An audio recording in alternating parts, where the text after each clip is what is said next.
வணக்கம் பொன்குமார் சார். வணக்கம் சூரியபிரகாஷ். இந்த பாட்டாளி மக்கள் கட்சி தொடங்கிய காலத்தில் கடற்கரையில் தொடக்க விழா நடைபெற்றது. உங்களுக்கு அதுக்கு நினைவு இருக்குமான்னு தெரியாது. அதில் அந்த கூட்டத்தில் வன்னியர் சங்கம் இல்லாத அல்லது பாட்டாளி மக்கள் இல்லாத ஒரு ஆள் என்றால் நான் தான். என்னை அழைத்தாங்க. அந்த கூட்டத்தில் பேசினவன் என்கிற அடிப்படையிலும், மருத்துவர் ஐயா மீது மிகுந்த மரியாதை வைத்திருக்கிறவன் என்கிற அடிப்படையிலும், இந்த சமூகத்தை சார்ந்தவர் என்ற அடிப்படையிலும் எனக்கு சில ஐயங்களும் சில உரிமையான கோபங்களும் கூட இருக்கிறது.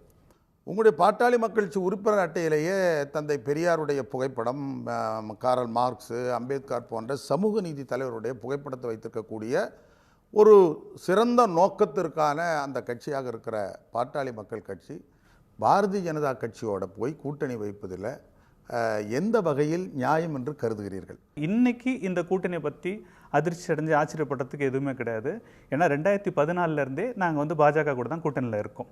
NDA 1 2014 இருந்தோம், 2019 இருந்தோம், 2024 இருக்கும். அதனால் இன்னைக்கு நேற்றுக்கும் இன்றைக்கி என்ன வித்தியாசம், என்ன நடந்துச்சு அப்படிங்கிறதுக்கு இதில் கேள்விக்கு வேலையே கிடையாது. ரெண்டாவது, இதன் மூலமாக பொதுமக்களுக்கு, பார்க்கக்கூடிய தமிழ் மக்களுக்கும் சரி, பிற எல்லா மக்களுக்கும் சேர்த்து என்னென்னா, பாமக எந்த இடத்தில் இருந்தாலும், எந்த கூட்டணியில் இருந்தாலும், அது காங்கிரஸோ பாஜகவோ எந்த இடமா இருந்தாலும் மக்களுக்கான குரலாக ஒழித்து போராடி, தன் சுயத்தை அடமானம் வைத்து போராடி கூட, தன்னோட இருப்பை அடமானம் வைத்து ரிஸ்க் எடுத்து கூட நாங்கள் ஒரு விஷயத்தை செஞ்சு கொடுப்போம் அப்படிங்கிறது மக்களுக்கு தெரியும். அதனால் நாங்கள் எந்த இடத்துல இருந்தாலும் தமிழ் மக்களுக்கு தேவையான விஷயங்களை தொடர்ந்து வாங்கி கொடுத்துட்டு தான் இருப்போம். ஒரு சமூக நீதிக்காக போராடக்கூடிய கட்சி அதற்கு நேர் எதிரான கட்சியோட கூட்டணி வைக்க வேண்டிய அவசியம் என்ன? உங்களுக்கு இன்னொரு ஆப்ஷன் இருக்கு. அதிமுக ஏற்கனவே உங்க கோரிக்கை ஏற்று 10.5 விழுக்காடு கொடுத்த கட்சி அது. அதுக்கான ஆப்ஷன் இருக்க. நேத்து வரையில் அங்க பேசிட்டு இன்னைக்கு திடீர்னு இங்க போய் கையெழுத்து போட இது பொதுவா என்ன பண்ணுவாங்கன்னா, ஒரு பக்கம் கூட்டணி வந்துட்டா இன்னொரு கட்சி கூட பேசவே இல்லைங்கிற மாதிரி மறுப்பாங்க. நாங்கள் அப்படி மறுக்கலாம், உண்மையை சொல்கிறோம். அதிமுகவும் பேசணும், அதிமுக கூடவும் நாங்கள் பேசணும். எங்களோட நோக்கம் என்னவா இருந்ததுன்னா, இந்த தேர்தல் ஆரம்பிக்கிறதுக்கு முன்னாடியே ஒரு 2 மாதங்களுக்கு முன்னாடியே நடந்த பொதுக்குழுவில் அன்புமணி அண்ணன் அவர்கள் தெளிவாக சொன்னாங்க, 2026 பாட்டாளி மக்கள் கட்சி ஆட்சி அதிகாரத்தில் அமர்வதற்கான நோக்கத்தை மனதில் வைத்து 2024க்கான கூட்டணியை நாங்கள் அமைப்போம் அப்படின்னு சொன்னாங்க. அதுக்கு என்ன அர்த்தம்னா, திமுக அதிமுக என்ற இரு கட்சிகள் 60 ஆண்டுகள் கிட்டத்தட்ட தமிழ்நாட்டை ஆண்டது போதும், அவர்களால் இங்கு போதுமான தீங்கு விளைந்து விட்டது. இதுக்கு ஒரு முடிவு கட்டி, குறிப்பாக திமுகவுக்கு ஒரு முடிவு வைக்கணும் அப்படிங்கிற நிலையில இந்த தீங்குக்கு பாஜக வந்தா அதை சரிப்படுத்த நினைக்கிறீங்க இல்லைங்க? இப்ப நம்ம திமுகவை வீழ்த்துவதற்கு, திமுகவை வீழ்த்துவதற்கு திமுகவுக்கு இருக்கக்கூடிய ஊடக பலம், பணபலம், உங்களுக்கு ஆப்ஷன் அதிமுக தான். அதிமுக அந்த விஷயத்துல கோஆபரேட் பண்ணலங்கிறது தான் பிரச்சனை. நான் கேக்குறேன், பிஜேபிக்கு வட மாநிலத்துல என்ன இருக்கு? அதிமுக இந்த விஷயத்துல நீங்க பேசிட்டு இதுல இப்ப அம்மையார் ஜெயலலிதா இருக்கும்போது இதே அதிமுக இருந்திருந்தால் பாஜக, பாமக, அதிமுக சேர்ந்த கூட்டணியாக அமைந்திருக்கும். அம்மையார் ஜெயலலிதா அவர்களுக்கு திமுகவை எதிர்ப்பதுங்கிறத ஒரு முக்கியமான ஒரு அஜெண்டாவே அவங்க வச்சிருந்தாங்க. ஆனால் எடப்பாடியார் அவர்களுக்கு ஏதோ ஒரு காரணத்தினால அந்த கட்சியை தன்னோட கட்டுக்குள்ள வைத்திருக்கணும், தான் ஒரு தலைமையின் கீழே நடத்தி காட்டணும் அப்படிங்கிறதுக்காக ஒரு முடிவு எடுக்கணுங்கிற மாதிரி. அதிமுக திமுகவுக்கு தேசிய அளவில் ஒரு அணியோடு இருக்கணும். உங்களுக்கு அதிமுக என்கிற ஒரு ஆப்ஷன் இருக்கு. அவங்க ஏற்கனவே 10.5 உங்களுக்கு கொடுத்துருக்காங்க. அது வட மாநிலங்கள்ல அவங்களுக்கு பலம் இருக்கு, தென் மாநிலங்கள்ல அவங்களுக்கு பலம் இருக்கு. ஒரு பலமான கட்சியோட சேர்ந்தா வெற்றி வாய்ப்பு இருக்கும், அல்லது கூடுதலா ஓட்டு பெற முடியும். வட மாநிலங்கள்ல பிஜேபிக்கு ஒன்றும் இல்லை, தென் மாநிலங்களில் உங்களுக்கு சொல்லக்கூடிய அளவிற்கு வாய்ப்புகள் இல்லை. இதனால இந்த கூட்டணியால என்ன லாபம்? என்ன லாபம்ங்கிறதா சொன்னேன். 2026 பாமக ஆளும் கட்சியாக, அது என்ன பிஜேபி ஆட்சிக்கு எப்படியுமே திமுக அதிமுகக்கான மாற்று அப்படின்னு நம்ம பண்ணும்போது, திமுக அதிமுக மாற்று யார் யாரெல்லாம் தயாரா இருக்காங்களோ அதிமுகவுக்கு மாற்று போய் யாரை பிடிக்கிறீங்க? டாக்டர் ஐயா கிட்ட பிஜேபியினுடைய ஆட்சியை பத்தி உங்களுடைய மதிப்பீடு என்னன்னு கேட்கறாங்க. அவர் கேட்கிறாரு, 0க்கு கீழே ஏதாவது இருந்தா சொல்லுங்க, நான் மதிப்பீடு போறேன். ஐயா ஒரு ஆசிரியர். ஒரே நிமிஷம், அவரையே பிஜேபியா கூட கூட்டணி வைப்பீங்களா அப்படின்னு கேட்கிற பொழுது அவர் என்ன சொல்றாரு? ஒரு நிமிஷம், ஐயா உதாரணம் சொல்றனால மாதிரி கூட்டணி வச்சுப்பீங்களா என்னன்னு கேட்ட போது, நானே மார்க் 0 கீழே போட தேடுகிறேன், நான் எப்படி போய் கூட்டணி வைப்பேன்னு கேட்கிறாரு. இந்த நடக்கக்கூடிய தேர்தல், பாராளுமன்ற தேர்தல் இந்திய அளவில் இந்தியா கூட்டணிங்கிற ஒரு பிளாக்கும், இங்கே பாரதிய ஜனதாவோட கூட்டணி இன்னொரு பிளாக்காகவும் இருக்கும்போது, ரெண்டில் யார் பெட்டர் அப்படின்னு கேட்கும்போது, பாமகவோட நிலைப்பாடு இந்த கடந்த 10 ஆண்டுகளாக வந்த பாஜக ஆட்சி தொடரட்டும். சரி, எதுக்காக தொடரட்டும்? தமிழர்களுக்கு என்ன பண்ணியிருக்காங்க? தமிழ் மொழிக்கு என்ன பண்ணியிருக்காங்க? உங்க இடஒதுக்கீடுக்கு என்ன பண்ணியிருக்காங்க? நான் எது ஒண்ணு என்ன சொல்லிட்டு வரேன். காரணத்துக்காக முதல்ல நீ தொடரட்டுன்றீங்க? தமிழ் காவிரி பிரச்சனையில என்ன பண்ணிருக்காங்க, நீட் பிரச்சனையில என்ன பண்ணிருக்காங்க, அப்புறம் நிதி ஒதுக்கத்துல என்ன பண்ணிருக்காங்க, இல்ல, இப்ப பிரச்சனை மழை என்னன்னா, பெய்ஞ்சி நீங்க- வட மாநிலமும் தென் நீங்க- மாநிலமும் நீங்க கேட்ட மிதந்தது. கேள்வியில ஒரு முறை வந்து பார்த்தாரா, ஒத்த பைசா கொடுத்தாரா, நீங்க எதுக்காக இதே கேள்வி- ஆதரிக்கணும்? இதே நீட் விஷயத்துல முக்கியமான பிரச்சனை என்னன்னா இந்த நான் நீட்ங்கிற ஒரு பேச விஷயத்தையே இல்ல வர்றது திமுக இப்போ இல்ல இல்ல இல்ல இல்ல செயல்பாடுகள் அல்ல. காங்கிரஸ்க்கு நான் வரேன். காங்கிரஸ் திமுக நீட் அரசினுடைய நீட் அப்படிங்கிற ஒரு பாருங்க. தேர்வே இல்ல இது மட்டும் கேட்டுங்க. நாம நீட் விவாதம் அப்படிங்கிற ஒரு தேர்வே காங்கிரஸோட ஆட்சியில தான் நீட்ங்கிற தேர்வே ஒன்று உண்டாகுது. இல்லங்க, நான் காங்கிரஸ் இல்ல இது கேட்கறது- உங்களுக்கு தெரிஞ்சிருக்கும் முன்னாடி. ஏன்னா 2004-09 கிட்ட அன்புமணி அண்ணன் பாருங்க, வந்து அமைச்சரவையில் இருக்கும்போது நீட்டுங்கிற ஒன்று வரும்போது அதை தடுத்து மருத்துவ படிப்புக்கு வரக்கூடாதுன்னு கையெழுத்து போட அன்புமணி நீட் அண்ணன் அன்புமணி தடுக்கிறாங்க. ராமதாஸ் எதிர்த்தாரா இல்லையா? எதிர்த்தார்கள்.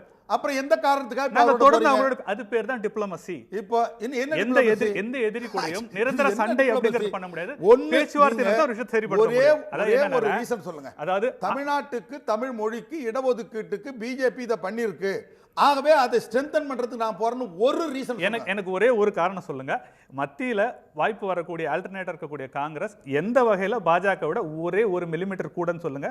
நீங்க சொல்றதை ஒத்துக்கிறேன். சார், ஜனநாயகத்தை அனுமதிச்சான், சர்வாதிகாரத்தை நீங்க போடல. சொல்லலாம் ஜனநாயகத்தை ஒரு அனுமதிச்சாங்க நிமிஷம் சொல்லலாம். நான் கேட்டீங்களா? காங்கிரஸ் கட்சியில இரு, இன்னைய நான் வரைக்கும் அங்க மோதிலால் நேரு, ஜவஹர்லால் நேரு, இந்திரா காந்தி, ராஜீவ் காந்தி, சோனியா காந்திக்கு பிறகு ராகுல் காந்தி, பிரியங்கா காந்தி வர முடியுமே தவிர வேற யாருக்கும் இடமே இல்லாத ஒரு கட்சி இல்ல. நாட்டுல ஜனநாயகம், ஏங்க, கட்சியிலே உனக்கு ஜனநாயகம் எனக்கு இல்ல. ஜனநாயகம், அவன் கட்சியில கட்சியிலே சொல்லல. ஜனநாயகம் இல்லாத ஒரு சரி, கட்சி நீங்களும் தான் நாட்டுக்கு சொல்றா. ஜனநாயகம் எப்படி கொடுப்பாங்க சொல்றீங்க? பாட்டாளி மக்கள் கட்சியில் வேற யாருமே இல்லையா? அன்புமணி மட்டும் தான் இருக்காரா? ஐயா வந்து முதல்வரா இருந்தாரா? அது அன்புமணியை பாட்டாளி தவிர- மக்கள் கட்சியில இன்னைக்கு இல்ல, ஒரு அன்புமணியை தவிர வேற யாரும் ரெண்டு தகுதியான பதில் ஆள் இருக்கு. இல்லையா? இதுக்கு ரெண்டு பதில் இருக்கு. ஒண்ணு வந்து ஐயா ஒரு கவுன்சிலர் கூட நின்னது கிடையாது. நான் எந்த கேட்கறது வித- அன்புமணியை. ரெண்டு பதில் இருக்கு. ஒரு பதில் என்னன்னா ஐயா எந்தவித அரசியல் அதிகாரத்தையும் தன் வாழ்நாள்ல இருந்ததே கிடையாது. அது விவாதமே அதனால வரல. அது வந்து வாரிசு அரசியல சொல்ல முடியாது. ரெண்டாவது புள்ளி, அப்படி அன்புமணி அண்ணா வர்றாங்கன்னா நான் என்ன சொல்றேன்னா ஐயாவுடைய இது- ஆனா வாரிசா மனசாட்சி இல்லையா? தொட்டு மனசாட்சி தொட்டு ஒரு இல்ல, விஷயத்தை ஐயாவுடைய சொல்லுங்க. வாரிசா இல்லையா அன்புமணி? நான் இல்ல, சொல்றேன். இத கேளுங்க. ஐயாவுடைய வாரிசா இல்லையா அன்புமணி? அரசியல் வாரிசு வேற, இத கேளுங்க. ஐயாவுடைய அரசியல் வாரிசா வாரிசு வேற, இல்லையா? அரசியல் வாரிசு வேற. அவருடைய வாரிசு தான் ஆட்சிக்கு வருது. அப்படி இல்லைங்க. ஐயா வந்து ஒரு அதிகாரத்துல இருந்து சார், அந்த வழியா நாம தன்னோட பிள்ளை இங்க பாருங்க, இழுத்து நான் ரெண்டாவது பாயிண்ட் நான் சொல்லி டைவர்ட் பண்ண முடிச்சிருக்கேன். வேண்டாம். இதுல இப்ப நம்ம எல்லாமே பேசுறது இருக்கக்கூடிய ஒரு வாரிசு அரசியல் தலைவர்னு இல்ல. இப்ப பேசுறது நீங்க டைவர்ட் பண்ணிட்டீங்க.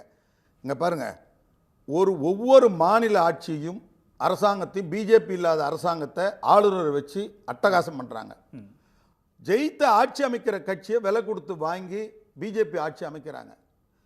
எந்த சட்டப்பேரவையில் நிறைவேற்றக்கூடிய அந்த மக்களுக்கான 234 சட்டப்பேரவை உறுப்பினர்கள் ஒருமித்த கருத்தெடுத்து ஒரு சட்டத்தை இயற்றினா அதுக்கு ஒப்புதல் கொடுக்கறதில்ல. ஆக இப்படிப்பட்ட சர்வாதிகார ஆட்சி இன்றைக்கு இந்தியாவில் நடந்துகிட்டு இருக்கு. நீங்க எழுதி வச்சுக்கங்க, இந்த முறை பிஜேபி வந்தால் அடுத்து இந்த நாட்டில் தேர்தல் நடக்காது, ஜனநாயகம் இருக்காது, சர்வாதிகாரம் தலை தூக்கும். எந்த காரணத்துக்காக நீங்க அவரை போய் ஆதரிக்கணும் சொல்லுங்க, யோசிச்சு சொல்லுங்க. இதெல்லாம் நடக்காம தடுக்கிறதுக்கு ஒரு வாய்ப்பு இருக்குன்னா நீங்க தடுத்துருங்க. பாமக அது உள்ளார ஒரு அங்கமாக இருந்தால் தடுக்க முடியும். அண்மையில அந்த நெய்வேலி அடிப்படையில போராட்டம், வாங்க. நெய்வேலி போராட்டம் என்ன பேசினார் அன்புமணி? ம். அண்ணாமலை வந்து இங்க இருக்கிற மக்களுக்கு வேலை வாய்ப்பு கிடைக்கின்றாரு, எத்தனை பேருக்கு வேலை கொடுக்குற, பெருக்கிற வேலையை நாங்க ஆள் பார்த்திருப்பான், வடநாட்டுல இருந்து ஆள் எடுத்து விப்பியா, நாங்க கேட்ட இதுக்கு பிறகு- என் நிலைமை மண்ணு கொடுப்பியா? நாங்கள் கேட்ட அண்ணாமலை பிறகு- ஒரு ஆம்பளையா இருந்தா போய் அங்க இருந்து நிலக்கரி வெளிநாட்டுல இருந்து இறக்கட்டியா கேட்டாரா இல்லையா? ஆனா அண்ணன் என்ன கேட்ட மாறிச்சு இப்ப அண்ணாமலையோட கூட்டு வைக்க? அண்ணன் கேட்ட பிறகு இதுவரைக்கும் 40 ஆண்டுகள் கழித்து முதல் முறையாக அந்த இருக்கக்கூடிய கிட்டத்தட்ட 7 கிராம மக்களுக்கு பட்டா வழங்கப்பட்டது. பட்டா 40 வாங்கிச்சு. ஆண்டுகளுக்கு நீ கழிச்சு. extend அது பண்றியா போல இல்லையா? 600 நிலத்தை பேருக்கு எடுக்கிறியா வந்து இல்லையா? நிரந்தர வேலை வாய்ப்பும் கொடுக்கப்பட்டுச்சு. இப்போ என்னன்னா நீங்க யோசிச்சு பாருங்க, பாருங்க, 40 வேலை வாய்ப்பு ஆண்டுகளா கொடுத்தது பேப்பர்ல தான். உங்க நிஜமா தலைவர் இல்ல, தான் சொன்னாரு. உறவினர்களா வேலைக்கு போயிருக்காங்க. பெருக்கிறவனும் எங்கால எடுப்படி வேலையை தான் உறவினர்களா பாப்பான். வேலைக்கு போயிருக்காங்க. எல்லாம் இதுல பெரிய என்னன்னா, வேலை வடநாட்டுல இப்ப இருந்து நம்ம கொண்டு வரணும். நீங்க மண்ணை கெடுக்க கூடாது, அடுத்த எக்ஸ்டென்ஷன் பண்ணக்கூடாது. அண்ணாமலை பேசுறது அநியாயம்னு சொன்னவர் தான். எப்போ? நான் ஒரு விஷயம் நான் திரும்ப 4 நாளைக்கு முன்னாடி. நான் திரும்ப ஒரு விஷயம் சொல்றேன். இது உங்களுக்கு வந்து வேடிக்கையா இருக்கலாம், கேள்வியா கூட இருக்கலாம். இன்னைக்கு நெய்வேலியில விரிவாக்கம் நடந்தா இன்னைக்கும் பாமக களத்துல இறங்கி போராடும், அதை தடுக்கும். சார், யாருக்காக நாங்க கவலைப்பட மாட்டோம். போராடுங்கன்றத தான் நான் சொல்றேன். திரும்ப போராடுவோம்ங்கறத சொல்றேன் நான். இவ்வளவு பெரிய இஷ்யூ இருக்கிற போது அங்க போய் கேள்வி சேர என்னன்னா, வேண்டிய அப்படி அவசியம் என்ன? பார்த்தா இந்த உலகத்துல எந்த கட்சி கூட மாற்று கருத்து இல்லாத ஒரு கட்சின்னு ஒண்ணு கிடையவே கிடையாது. சார், உங்களுக்கு நமக்கு 100% பொருத்தமான ஒரு இப்ப கட்சி வேணும்னு இந்த வச்சுக்கங்க. கேள்வி இப்ப ஏன் நான் இந்த கேள்வி ஏன் வருதுன்னா, இதுவும் கேட்டுங்க. இப்ப நான் சொல்றேன். அதிமுக என்கிற ஒரு ஆப்ஷன் உங்களுக்கு இல்லாம போயிருந்தால், அது எந்த கட்சியாவது ஒரே நேரத்துல இந்த கேள்வி நீங்க ஒரு கேட்க நிமிஷம் ஒரு நிமிஷம் ஒரு பாமக கூட இல்ல. நிமிஷம் ஒரு நிமிஷம் நீங்க ஒரு நிமிஷம் எடப்பாடி சொல்லுங்க. அவர்கள் தான் கேட்கணும். எந்த கட்சியாவது ஒரே திமுக நேரத்துல ரெண்டு வீழ்த்துவதற்கு கட்சியோட பேச்சுவார்த்தை நடத்த பாத்துக்கிறியா? எல்லா கட்சியும் பண்ணிருக்காங்க. இது எந்த கட்சி? எல்லா கட்சியும் செய்திருக்கிறார்கள். ரெண்டு பேரையுமே ஒரே அணியில இருக்க வைக்கணும்ங்கறது தான் பாமகவோட முயற்சி.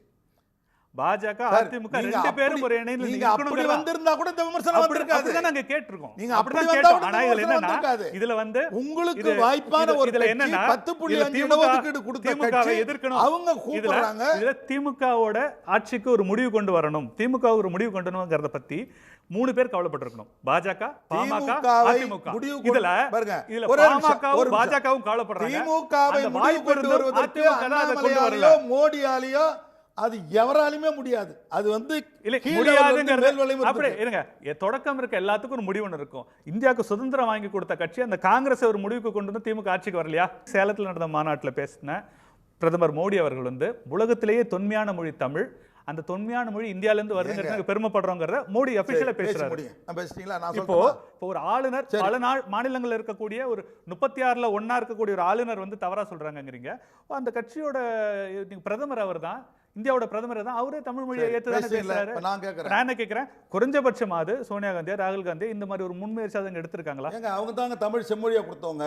இப்ப மோடி உறுதிமொழி கொடுத்தாரு. நீங்க மோடி உறுதிமொழி கொடுத்து நான் செப்பல் எழுதி வச்சுக்கிறதா, நான் வந்தாக்கா எல்லாருக்கும் வங்கி கணக்கில் 5 லட்சம் போடுவேன்னாரு, விவசாயிகளுடைய வருமானத்தை ரெட்டிப்பாக்கி விடுனாரு, 2 கோடி பேருக்கு வேலை கொடுப்பேன்னாரு. சுண்டக்கா நாடு இலங்கை நம்முடைய தமிழ் மீனவர்களை கைது செய்கிறாங்க. நான் வந்தேன்னா அரை நிமிஷத்துல அது தீர்வு காணணும்னு மாற விரிச்சு எதுக்காவது பதில் சொல்லாம என்னாச்சு? இப்ப பதில் சொல்லாம இருக்கு. சொல்லுங்க. மீனவர் பிரச்சனை கேட்டுங்க. காங்கிரஸ் ஆட்சியில வருடம் நூற்றுக்கணக்கான மீனவர்கள் இறந்த நிலை போக பாஜக ஆட்சிக்கு வந்த 10 வருடத்துல ஒரு மீனவர் உயிர் கூட போகவில்லை அப்படிங்கறத மாற்றம் நான் சொல்றேன். இன்றைக்கு வரையிலும் படகு கைது செய்யப்படுது. ஒரு உயிர் போக நேத்து 26 படகு கைது பண்ணிருக்காங்க. நாங்க வந்து ஏன் மீனவர் விஷயத்தில் நான் கேட்டது உங்க கடையில உப்பு இருக்கான்னு கேட்டா நீ பருப்பு இருக்குன்றீங்க. உப்பு இருக்கான்னு கேட்டேன். வெறுங்கையை விரிக்கிறவனுக்கு விட அரைக்கை பருப்பு கொடுக்கறவன பரவாயில்ல, அரைக்கை உப்பு கொடுக்கறவன் பரவாயில்ல. நான் சொல்றேன். ஒரு நிமிஷம். உங்க மோடி தான் எய்ம்ஸ்க்கு மருத்துவமனை சொன்னாரு. இருங்க, எய்ம்ஸ் மருத்துவமனை சொன்னாரு. இன்னும் ஒரு செங்கல் கன்ஸ்ட்ரக்ஷன் நடந்துட்டு இருக்கு. உங்களுக்கு தெரியாதா? கன்ஸ்ட்ரக்ஷன் இப்பதான் ஆரம்பிச்சு 2 மாதமா கன்ஸ்ட்ரக்ஷன் நடந்துட்டு இருக்கு. தேர்தல் வந்தா நடக்குதா இல்லையா? என்ன நடக்குதா? இது ஒரு கன்ஸ்ட்ரக்ஷன் நடக்குதா இல்லையா? கூச்சமே எல்லாம் பேசுறீங்க நீங்க. உண்மை சொல்றேன், நடக்கற சொல்றேன். இல்ல சொல்றேன். இவ்வளவு மனசாட்சி தைரியமா பேசுறீங்க. கட்ட வேலை நடக்குதுன்னு சொல்றீங்க. கூச்சம் இல்லாம வெளிய போவனா நம்ம. ஏங்க நான் என்ன கேக்குறேன்? வெளிய போவனா நம்ம. எதுக்கு நாங்க ஏன் கூச்சப்படணும்? சொன்னத கட்டறோம். வேலை தொடங்கியது, வேலை நடக்கிறதுங்கிறது மட்டும். அதுக்கு ஃபண்ட் அலோகேட் ஆச்சு, ஃபண்ட் ரிலீஸ் ஆயிடுச்சு. அப்படி பாமக இல்ல உண்மை சொல்றேன். இல்ல நான் உண்மை சொல்றேன். விழுக்காடு எந்த செங்கலை சரியான காரணம் நீங்க பிஜேபியோட சேர்றதுக்கு. எந்த செங்கலை கட்டட வேலை தொடங்கிடுச்சு, ஆகவே நாங்க பிஜேபியோட சேர்றோம்ன்றீங்க. கரெக்ட். எடப்பாடி எங்களுக்கு துரோகங்களை செய்திருக்காரு. எடப்பாடி எப்படி கொடுத்தாரு? 10 பிள்ளைங்க எப்படி கொடுத்தாரு? 10 பிள்ளைங்க எப்படி கொடுத்தாரு? பிசி கமிஷனோட அந்த டைரக்டர்ஸ் மீட்டிங் போட்டு எடப்பாடி கொடுக்கல. நீங்க என்ன கொடுக்கல? 10.5 இல்ல என்ன கொடுக்கல? 10.5 கொடுக்கல. யாரு? எடப்பாடி. என்னங்க அவர் தானங்க போட்டாரு? எடப்பாடி என்ன செய்தாருங்க நான் சொல்றேன் கேளுங்க. எடப்பாடி குடுக்கவில்லை, கெடுத்தார். அப்ப ஏமாத்து வேலையா? ஏமாற்று வேலை. அப்ப எல்லாமே நீங்க எல்லாம் சொன்னது ஏமாத்து வேலையா? ஏமாற்று வேலை. இதுதான் ஏத்து நாங்க போராடுறோம். இவ்வளவுதான் எங்களுக்கு கிடைக்குது. நீங்க போன தேர்தல்ல எங்களுக்கு கொடுத்தவர் தான ஊரூரா கூட்டம் போட்டீங்க. ஆனால் நாங்கள் கேட்ட விதத்தில் அவர் கொடுக்கவில்லைங்கிறதை நாங்க தான் சொல்றோம். அந்த பிசி கமிஷனோட டைரக்டர்ஸ் மீட்டிங்கை கூட்டு ரெசல்யூஷன் பாஸ் பண்ணிருக்கணும், தீர்மானம் நிறைவேற்றி அதை கொடுத்திருக்கணும். அதற்கு கூட இருக்கக்கூடிய தரவுகளை அட்டாச் பண்ணி இதெல்லாம் நாங்க அப்பவே கேட்டோம். ஆனா இதுதான் இப்ப பிஜேபி வந்தா 10 கொடுத்துருவாங்க. அது நாங்க போராடுவோம். பிஜேபி வந்தா 10 அதுக்கு கேட்போம். எங்களுக்கு எப்படி அதிமுக எடப்பாடி கொடுக்கல, அட குரலும் கொடுக்கல. யாரு? அது என்னங்க, அம்மா மருந்தகத்தை எடுத்துட்டாங்க, அம்மா குடிநீர் எடுத்துட்டாங்க, விதவை பென்ஷன் எடுத்துட்டாங்க, தலைக்குப்புற நின்று போராட, வானத்துக்கு பூமிக்கும் போராடுற அதிமுக 10.5% எடுத்தாங்க. எப்படி நாங்க கொடுத்த திட்டத்தை நீங்க எடுத்தா நாங்க கேள்வி கேட்கல. நாங்க மோடி கொடுப்பாரா? சொல்ல விடுங்க, பதில் சொல்ல மோடி கொடுப்பாரா? சொல்ல விடுங்க. என்ன ஒரே புரிஞ்சு போச்சு. மோடி கொடுப்பாரா? நாங்க செஞ்சு காட்டணும்னா செய்து காட்டனவா? இதே அரங்க வந்து பாராட்டு கூட்டம் எப்படி நாங்க வந்து காங்கிரஸை வச்சு காங்கிரஸ் பிரஷர் பண்ணி ஓபிசி இட ஒதுக்கீடு வாங்கணுமோ, அங்க நீங்க போய் இதே பிஜேபி பிரஷர் பண்ணி நாங்க வந்து இட ஒதுக்கீடு வாங்குவோம். திமுகவுக்கு எதிராக காங்கிரஸ்க்கு எதிராக வலுவான கூட்டணி அமைக்காத எல்லோரும் இது பேர் வலுவான கூட்டணியா? இருங்க, இது பேர் வலுவான கூட்டணியா? சொல்லுங்க. இது பேர் வலுவான கூட்டணியா? எடப்பாடி பதில் சொல்லலாம். உங்க அகராஜில இது வலுவான கூட்டணி. ஜெயிச்சு காட்டுறோம். காட்டுங்க. உடனுக்குடன் செய்திகளை தெரிந்து கொள்ள சன் நியூஸ் பெல் ஐகானை கிளிக் பண்ணுங்க.